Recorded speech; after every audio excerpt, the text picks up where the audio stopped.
Bueno, tumores de mama. Cualquier pregunta que tengan, de la misma forma, vamos conversando. Mama es un mundo. Sabrán que mama está prácticamente como una subespecialidad, incluso en algunos países como una especialidad. Entonces, vamos a tratar de tomar en cuenta los datos más sobresalientes del tema para tratar, bueno, de darles una idea de lo que implica, ¿no?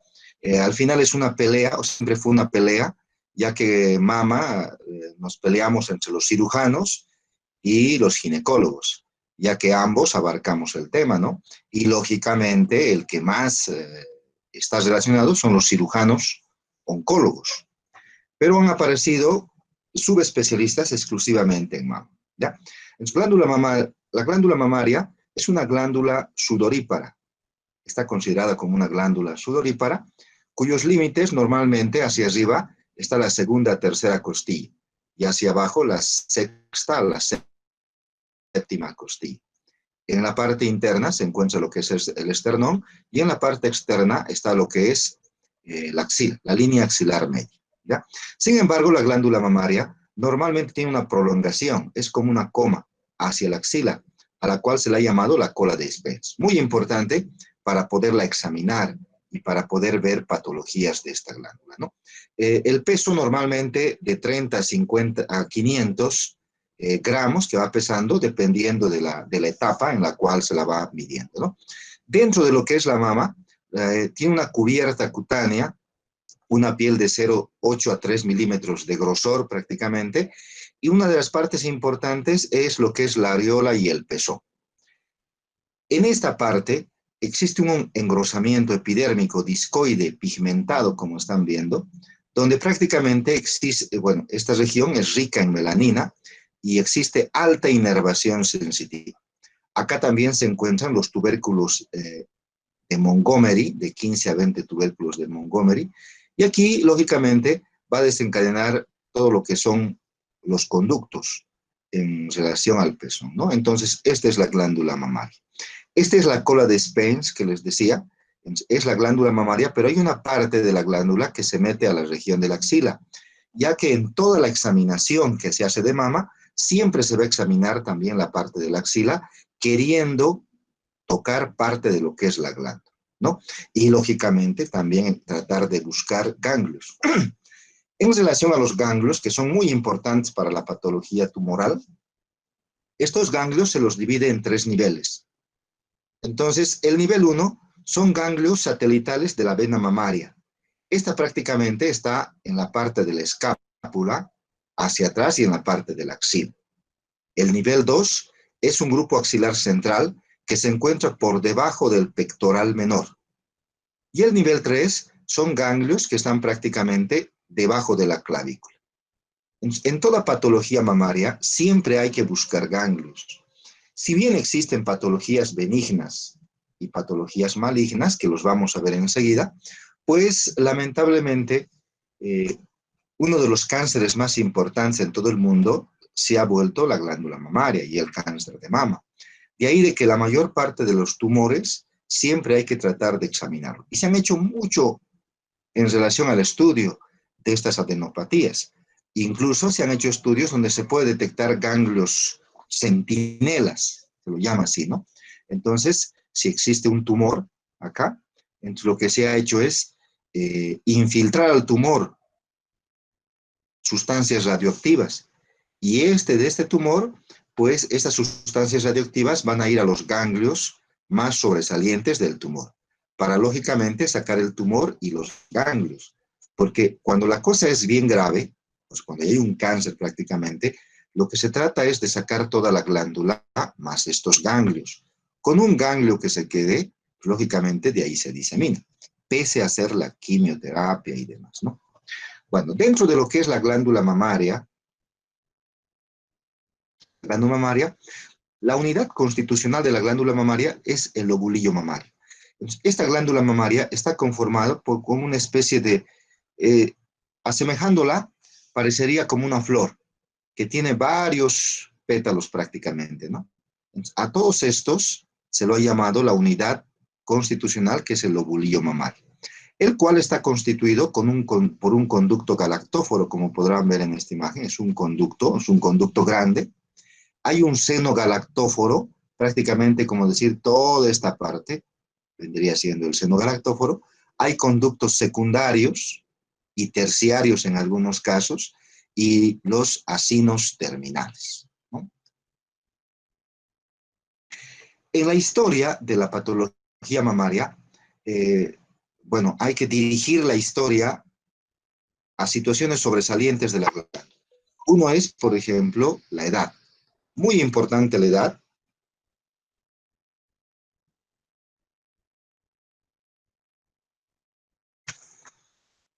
A mayor edad, mayor riesgo de tener patología mamaria, la maligna. Ya que para la benigna, bueno, las edades tempranas son más frecuentes los tumores benignos, pero para la parte maligna, a mayor edad, mayor riesgo. Y en la anamnesis vamos a ver generalmente dolor. Bueno, las pacientes, no todas, pero muchas se quejan de mastalgia, dolor a nivel de los senos, secreción por el pezón de diferentes características y, lógicamente, tumores. La paciente, cuando viene con patología de Maria, muchas de las pacientes vienen porque se han tocado un tumor, ¿no? En este tumor, lógicamente, habrá que poner énfasis en la consistencia del tumor, en el tamaño del tumor, en el tiempo y en la evolución. ¿Cómo ha ido? Era pequeño, ha crecido, ha aumentado el dolor y demás características, ¿no? Y lógicamente también el peso, muy importante, si ha perdido peso la paciente. Los antecedentes hereditarios también son importantes. Sabrán de que patología mamaria, en parte tumores benignos como malignos, en un alto porcentaje se van heredando. Posterior a la parte de la anamnesis, se va a hacer el examen físico. Y en el examen físico vamos a ver a la paciente tanto de pie como sentada. Y en la inspección, pues lógicamente vamos a verla erguida, con los brazos elevados, con los brazos en la cadera, para tratar de ver áreas como es, por ejemplo, ¿no? Donde aparentemente hay una retracción interna, ¿verdad? Que ciertos tumores dan estas características, ¿no? Vamos a tocar la glándula mamaria también de sentada. Lógicamente, tocamos toda la glándula mamaria y también vamos a tocar la región de la axila y también vamos a examinar si no hay adenopatías, tanto sentada como echada. Bueno, existen receptores hormonales y esto es muy importante. Entonces, existen receptores hormonales, sabrán, normalmente existen receptores en la glándula mamaria.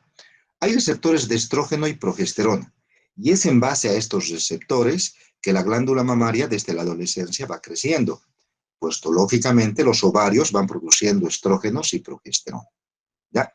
Entonces, gracias a estos estrógenos en especial, y en parte también a la progesterona, la glándula mamaria se va desarrollando, creciendo y demás, ¿ya? Pero cuando se habla de cánceres, cuando se habla de tumores, lamentablemente son estas hormonas las que juegan un papel negativo y hacen que estos tumores crezcan.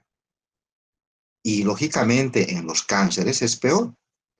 Entonces, nuestro propio organismo, nuestra parte fisiológica en las mujeres, también es una parte negativa cuando existe una patología tumoral, ¿ya? De ahí vamos a ver que cuando existen los tumores, tanto benignos como malignos, una forma de tratamiento son medicamentos antiestrógeno. El estrógeno vendría siendo tal vez, entre comillas, el peor o la peor hormona para la glándula mamaria, pues hace que los tumores aumenten y hace que los cánceres también aumenten. Entonces lo que hacemos es dar medicamento antiestrógeno para que bloquee el estrógeno, ¿no? Que lo vamos a ver enseguida. Pero la glándula mamaria tiene estos dos receptores y en base a estos se hace también el tratamiento, ¿ya? Normalmente, dentro de lo que es receptores, también existen receptores tumorales y se ha investigado harto en relación a los receptores tumorales y se ha determinado un marcador tumoral para la glándula mamaria. Este es el marcador tumoral, el 15-3, ¿ya? Entonces, este marcador tumoral se lo puede pedir a las pacientes a nivel de la sangre y medirlos.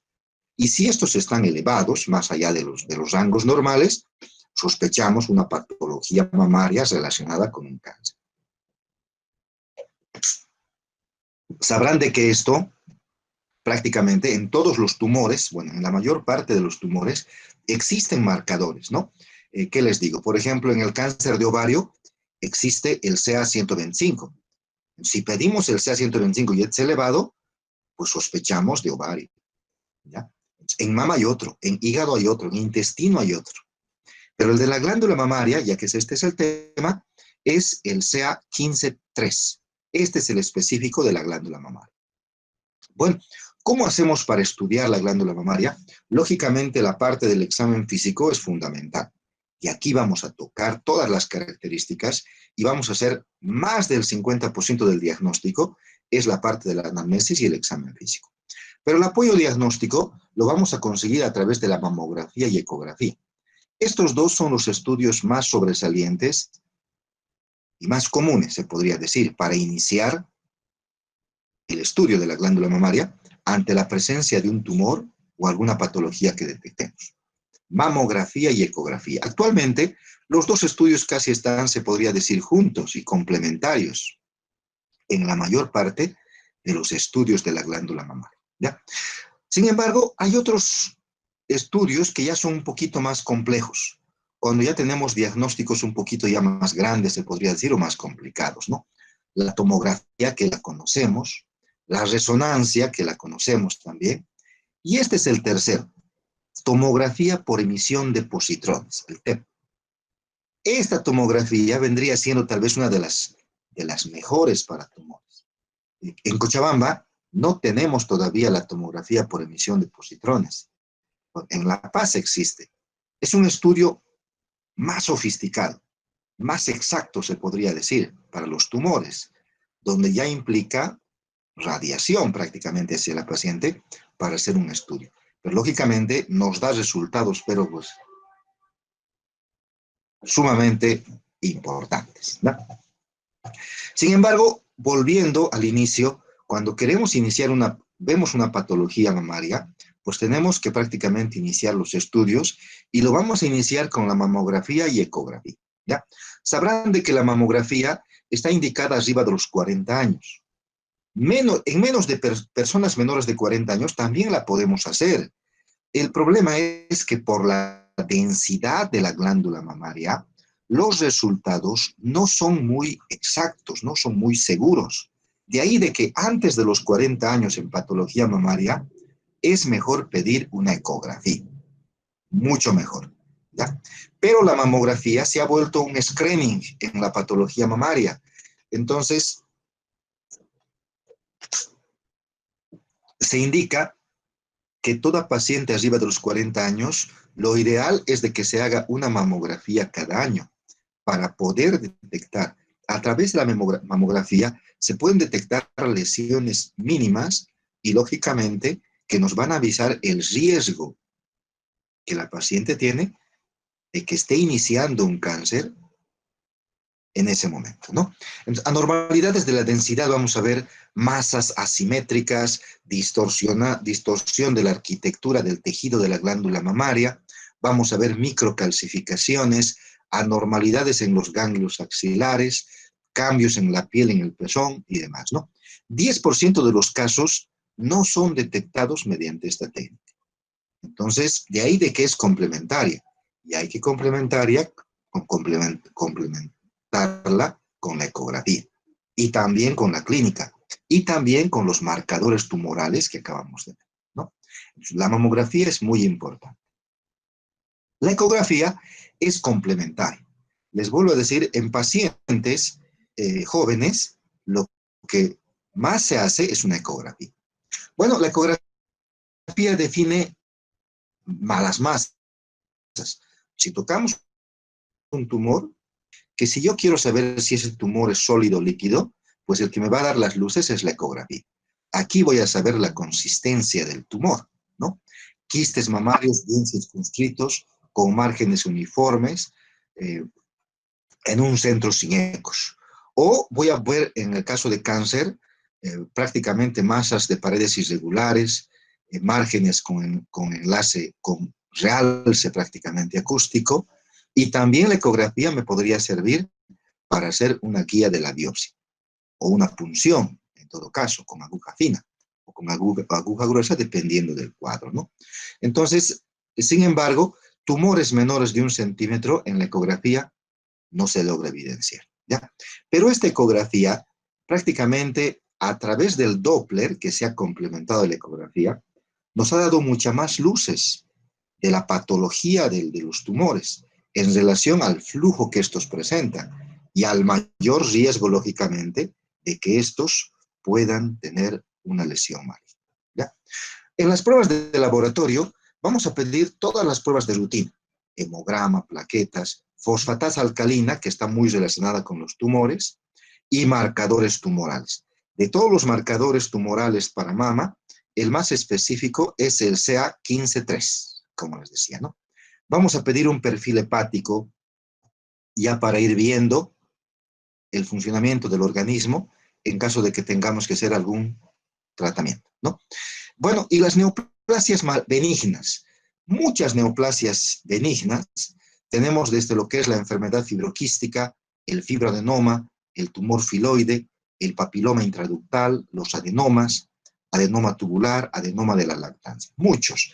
Sin embargo, de todos estos dos primeros son los más frecuentes: enfermedad fibroquística y el fibroadenoma. Son los dos tumores que son más frecuentes. Vamos a ir viendo y viendo características de cada uno de estos. Los más sobresalientes, ¿no? Porque les vuelvo a decir, esta es una patología muy compleja y necesitamos muchas clases para poderla desglosar, ¿no? Una clasificación de la OMS en relación a los tumores benignos ha sido la enfermedad fibroquística, los tumores conectivos epiteliales, donde está el fibroadenoma y el tumor filoide, los tumores epiteliales, papiloma intraductal, adenoma del pezón, adenomas, y los misceláneos, tumores de partes blandas, tumores hematopoyéticos del tejido linfoide, ¿no? Muchos, son dos los más frecuentes que hay que estudiarlos, ¿no?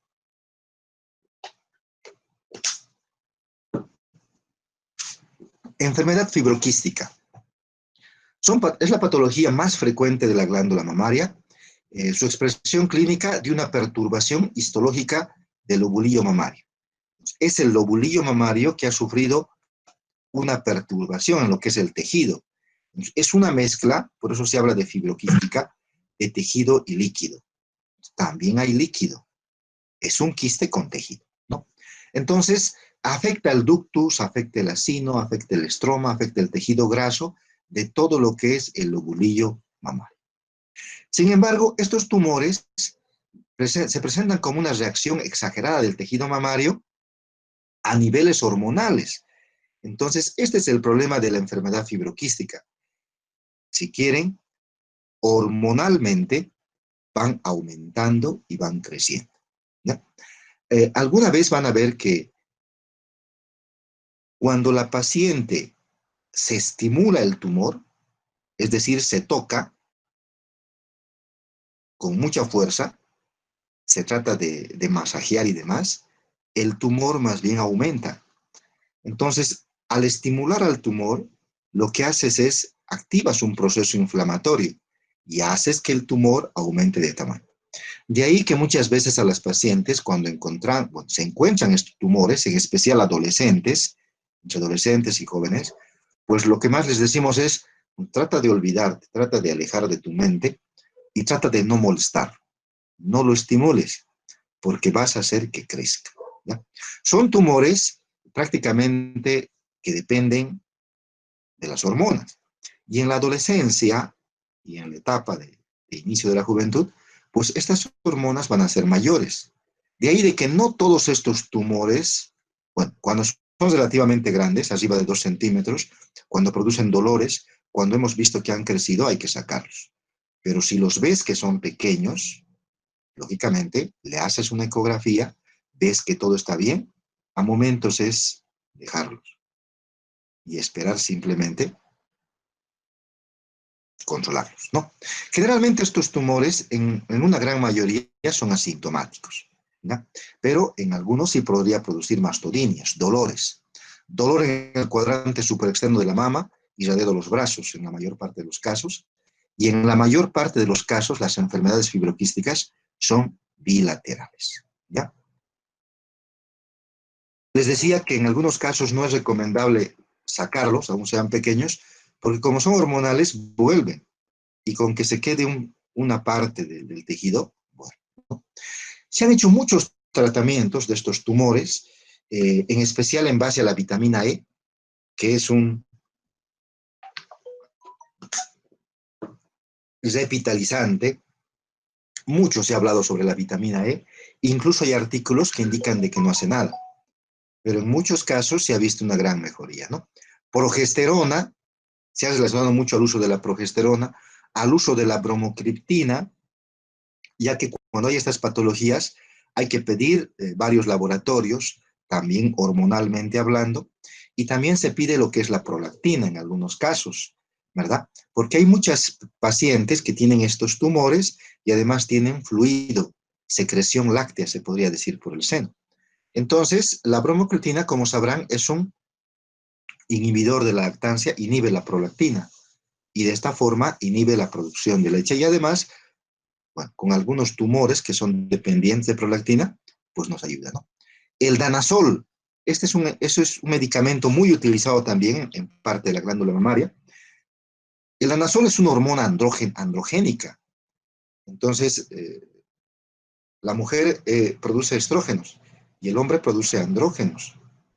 Entonces, son hormonas que que se podría decir que están en contra, ¿ya? Porque la mujer es mujer por los estrógenos y el hombre por los andrógenos, ¿verdad? Entonces, si le doy a la mujer una hormona androgénica, pues voy a bloquear a la estrogénica. Y ese más o menos es el objetivo, ¿no? El danazol bloquea el estrógeno. Y al bloquear el estrógeno, lógicamente va a bloquear todo lo que el estrógeno produce. Hablamos de que el estrógeno hace crecer los tumores.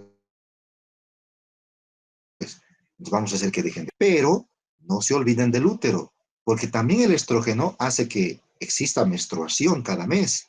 También afectamos la menstruación, ¿no? Y lo mismo con este antiestrógeno. Este es uno de los más utilizados, el tamoxifeno, muy utilizado en patología mamaria, ¿no? Es una hormona contra el estrógeno que participa en los tumores. Bueno, la enfermedad fibroclística, entonces, la extirpación del sector prácticamente. Aquí, por ejemplo, lo que se ha hecho es, se ha puesto una tinción con radiación, ¿no? Entonces, se tiñe prácticamente todo el tumor para tratar de sacarlo todo, ¿no? Cuando este tumor es demasiado grande, cuando este tumor va creciendo, cuando da sintomatología, pues hay que sacar. Y si es demasiado grande, pues habrá que sacar mayor cantidad del tejido, ¿no? Papiloma intraductal son lesiones de una proliferación vegetante prácticamente, que se origina y se localiza cerca de los conductos galactóforos, cerca del pezón. Entonces, aparece entre los 30 y 40 años. Todos estos tumores son benignos, aunque en cualquier rato podrían malignizarse algunos. Pueden ser únicos o múltiples. Son pólipos verdaderos de los conductos mamarios revestidos por epitelio, localizado bajo la areola. Los múltiples se ven en la periferia. Van desde un diámetro de menos de 1 centímetro hasta 4 o 5 centímetros. Son masas duras, remitentes, pocos móviles, unidas y en algunos casos múltiples. Son tumores dentro de los conductos. De ahí la importancia, ¿no? Entonces, están dentro, el adenoma del pezón, aquí está el pezón, están dentro del pezón. Estos sí son siempre en un solo lado, no en los dos lados, ¿no? La biopsia puede mostrar la proliferación celular en células atípicas sin ser maligno en esta región. El pezón está enrojecido y agrandado prácticamente porque el conducto se va tapando prácticamente y a la vez, como está dentro del conducto, uno de los síntomas clásicos, entre signo y síntoma, es la secreción sanguinolenta. Cuando hay secreción sanguinolenta fuera de la etapa de la lactancia, sospechamos estos cuadros. El tratamiento también es la resección del pezón dependiendo del tamaño del tumor, con posterior reconstrucción del mismo, ¿no? En algunos casos extremos se lo saca todo, pero en algunos casos tratamos simplemente de sacar la parte afectada, ¿no? Adenoma de la mama son pocos frecuentes, predominan elementos epiteliales sobre el estroma, dos variedades, el adenoma y el adenoma tubular, ¿no? Entonces, predominan en mujeres jóvenes menores de 35 años, son masas duras, indoloras, móviles, múltiples, pueden malignizarse. De ahí de que hay que estudiarlos, hay que hacerlos ecografía, si amerita mamografía, si está dentro de los términos, y si los detectamos y demás, en algunos casos es mejor sacarlos. Adenoma tubular de la mama, dentro de la clínica, decíamos que se presentan en mujeres jóvenes menores de 35 años, son masas duras, retinentes, poco móviles, única y son bien delimitadas. Generalmente aparecen durante la lactancia, entonces hay que estudiarlas y en algunos casos sacarlas, ¿no? El fibroadenoma es uno de los tumores más frecuentes que indicamos, es el segundo tumor sólido más frecuente y más común en mujeres menores de 30 años. Igual que el anterior que vimos, pues se presenta en etapa inicial, entre adolescente y el inicio de la juventud, ¿no? Son tumores solitarios, firmes. En algunos casos aumentan rápidamente. Cuanto más se lo estimule, más rápido aumenta.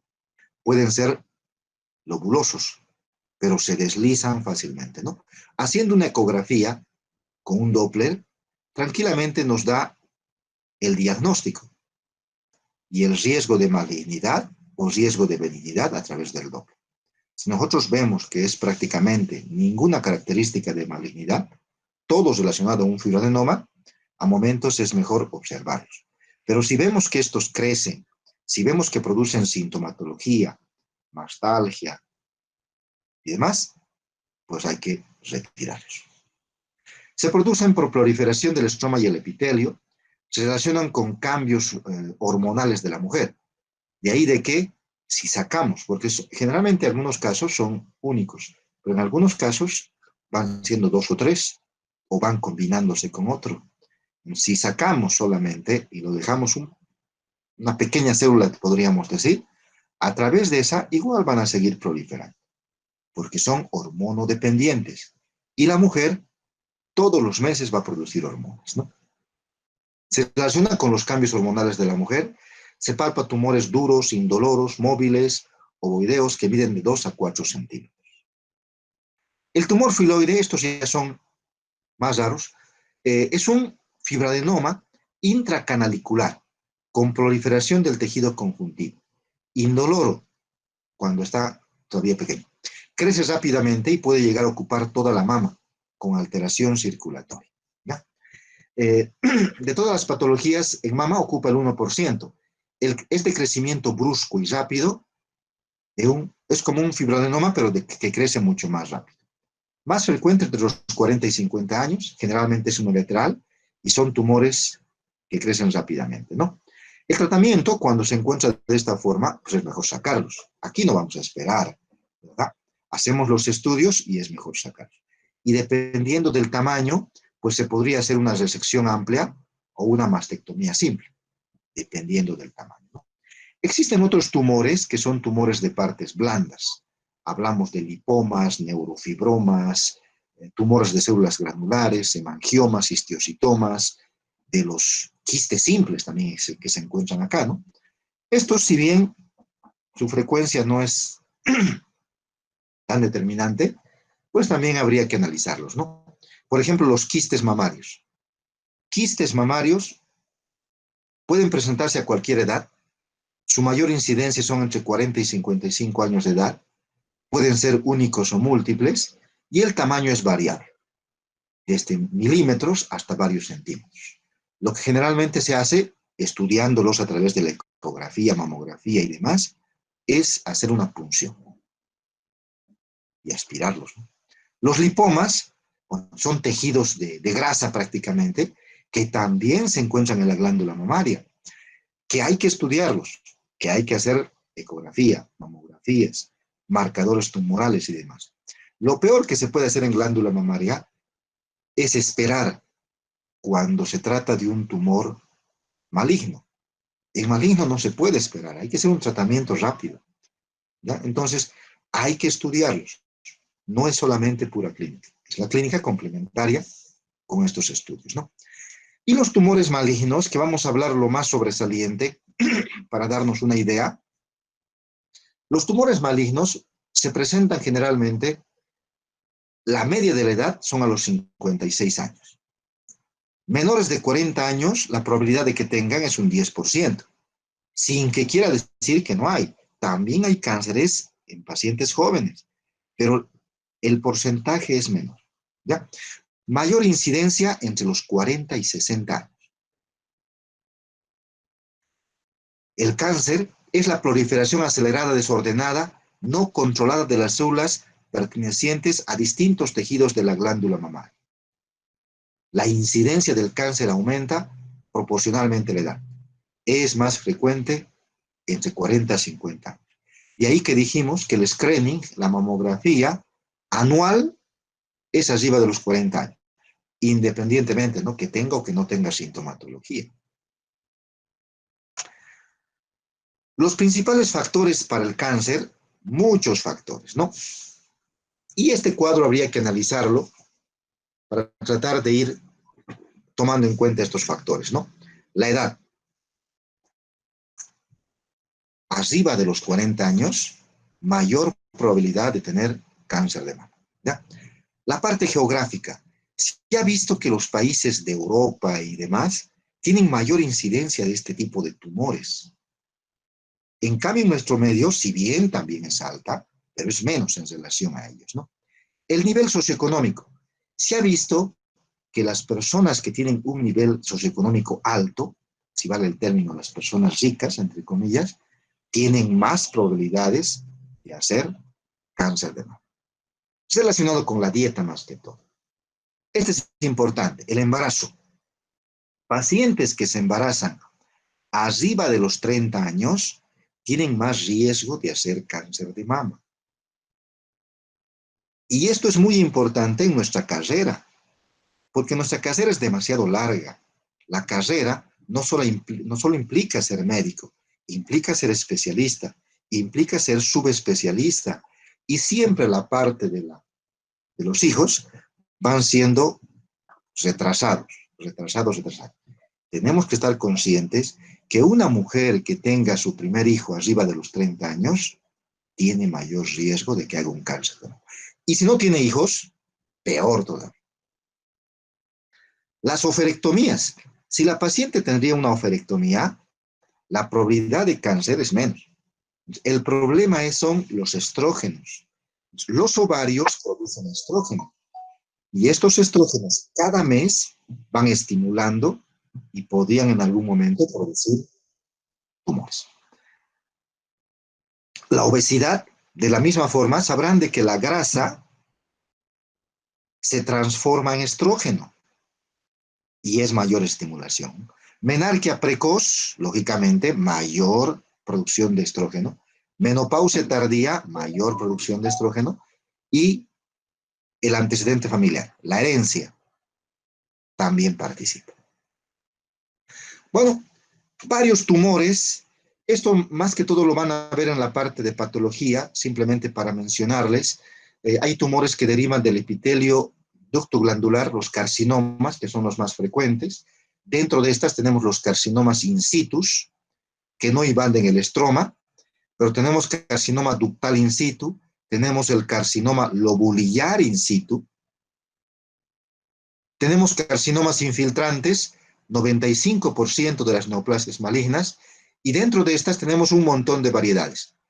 Cuando uno tiene un tumor de mama, se hace, si algunos han tenido familiares,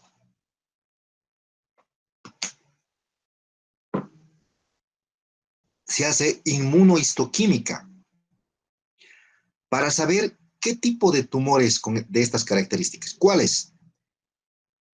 La biopsia con la inmunohistoquímica nos ayuda prácticamente a ver las características de cada tumor. Y esto nos va a servir, bueno, para hacer la quimioterapia, radioterapia y demás tratamientos.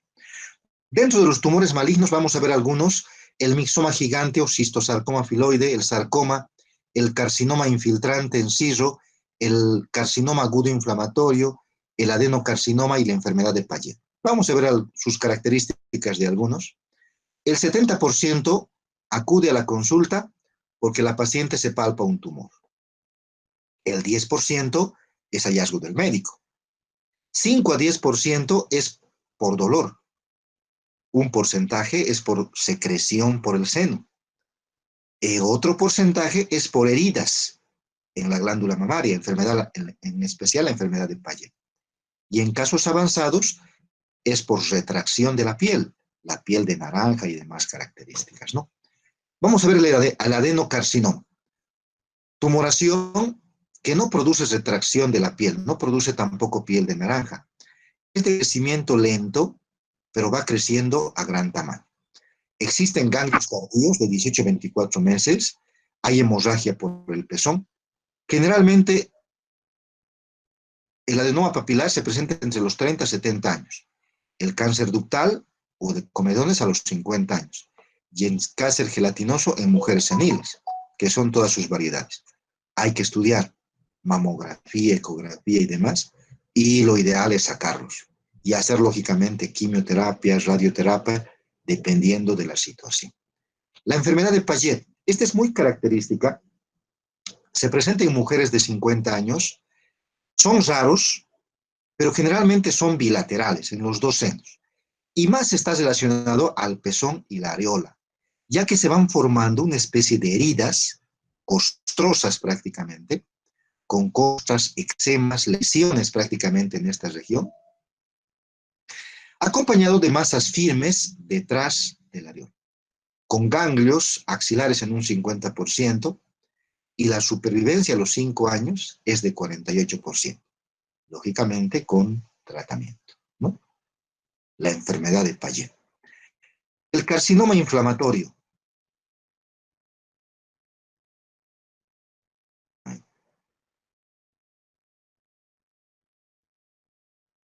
Bueno, el carcinoma inflamatorio es un eritema más del 30% de la superficie, aumenta la temperatura, dolor, edema cutáneo, metástasis regionales a distancia y demás, ¿no? Es un proceso inflamatorio en la glándula mamaria. Generalmente son en mujeres jóvenes, reproductivas.